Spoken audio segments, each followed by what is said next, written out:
Hey guys, welcome back to TechMan.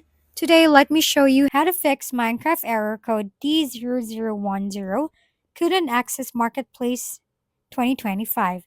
Having trouble with Minecraft error code D10 and can't access the Marketplace? Don't worry, this issue is usually on Mojang or Microsoft's end, and not yours. But here's what you can do to troubleshoot.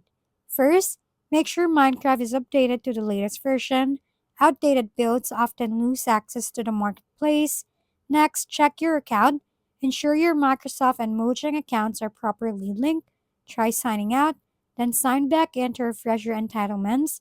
Restart your device completely, whether it's a PC, console, or phone. Then relaunch Minecraft. Lastly, check if Minecraft servers are down.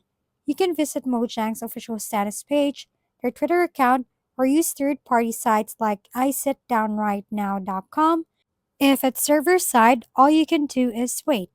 If we've been helpful, kindly give us a thumbs up, and don't forget to hit the subscribe and bell button for more contents. For any questions and suggestions, comment down below.